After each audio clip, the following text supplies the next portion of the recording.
O sinal é sempre ambíguo. Pode ser visto, lido e interpretado de maneira diferente, às vezes contrastantes, até contraditórias. O mesmo sinal pode dizer duas coisas contrárias, dependendo de quem o interpreta.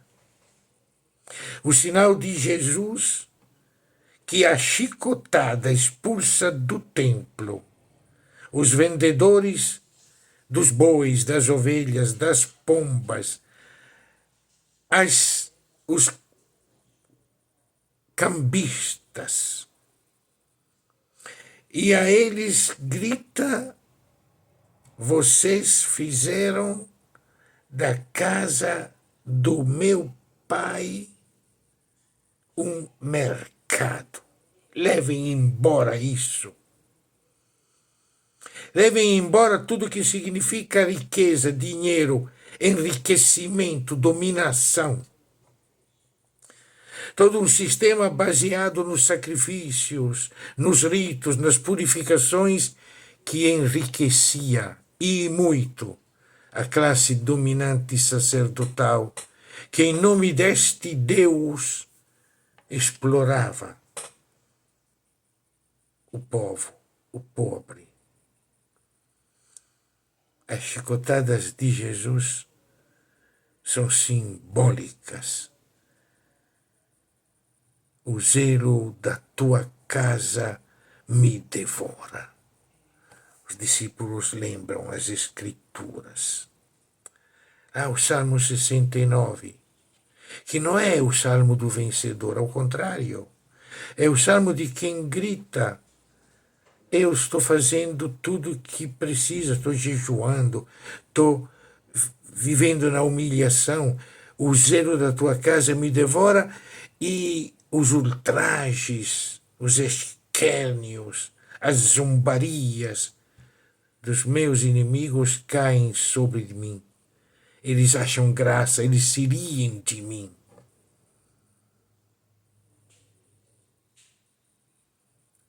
Os judeus pedem com um senho que legitime a ação de Jesus. Eles viram o senho de Jesus, o sinal do templo purificado.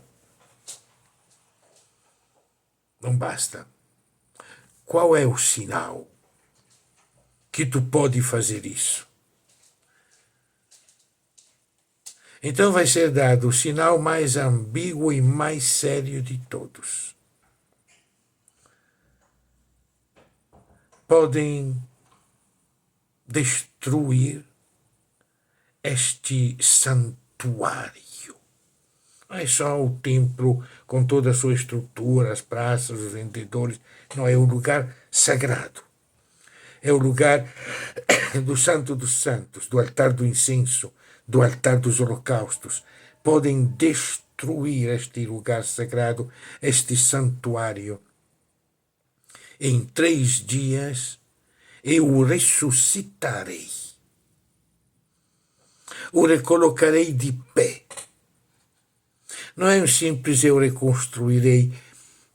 Os judeus dizem como 46 anos demoraram para construir. Tu vai construir em 3 dias. Não.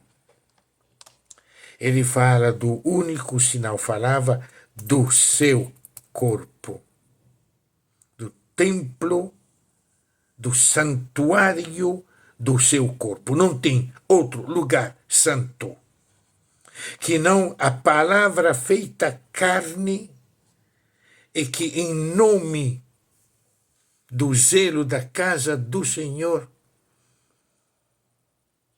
entra em conflito com as autoridades, poderosas autoridades sacerdotais. Ainda hoje, por demais, religião e dinheiro andam misturadas. Religião e mercado andam numa cumplicidade absurda em nome de Deus. e o templo é Jesus. Com o sinal mais complicado, é o crucificado, que ressuscita.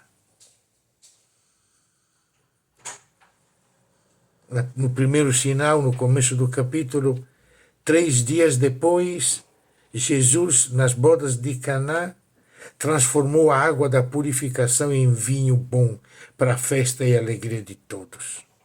E agora o sinal do seu corpo martoriado, crucificado, torturado, que 3 dias depois volta à vida e à vida nova.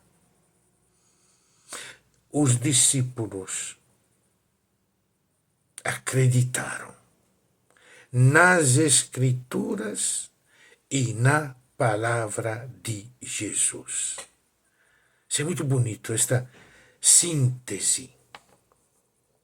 No momento em que João escreve seu evangelho, as comunidades judaicas e as comunidades cristãs já estão separadas. Já são 2 religiões diferentes. Uma excomunhão recíproca.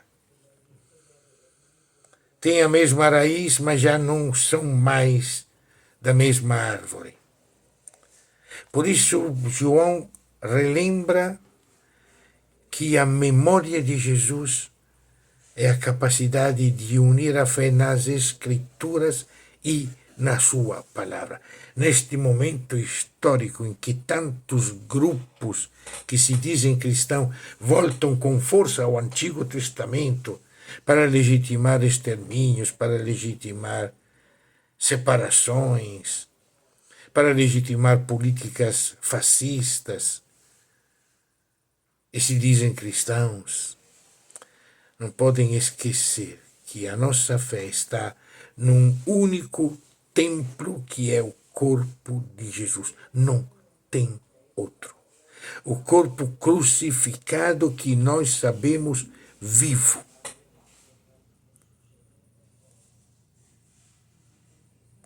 Porque o próprio sinal da purificação do templo vai ser visto ambiguamente. O próprio Evangelho, no capítulo 4, vai dizer que quando Jesus voltou para Galileia, foi recebido com aclamação, com muita festa, pelos galileus que tinham visto o que ele tinha feito no templo de Jerusalém, porque politicamente os galileus eram adversários do templo de Jerusalém, e o que Jesus fez lá politicamente interessava os galileus e aplaudiram Jesus, não entenderam nada. Por isso a conclusão do Evangelho é muito bonito. Enquanto Jesus estava em Jerusalém para a Páscoa, e toda vez que nós nos reunimos, celebramos a Páscoa de Jesus, muita gente, vendo os sinais, acreditaram nele. Mas Jesus, a tradução nossa é, não confiava neles, né? O termo grego não se entregava a eles. A fé como entrega em alguém em que você confia, porque conhecia seus corações. Como é que nós nos colocamos diante do sinal da cruz? Estamos caminhando no rumo da celebração pascal, nessa quaresma tão importante, nesta campanha da fraternidade que nos fala da amizade entre todos, da construção de um mundo de fraternidade total. A ambiguidade é grande. Podemos olhar a morte e a ressurreição de Jesus com a pergunta por que Jesus morreu e fazer nossas especulações filosóficas, teológicas e responder de tantas maneiras contraditórias, diferentes.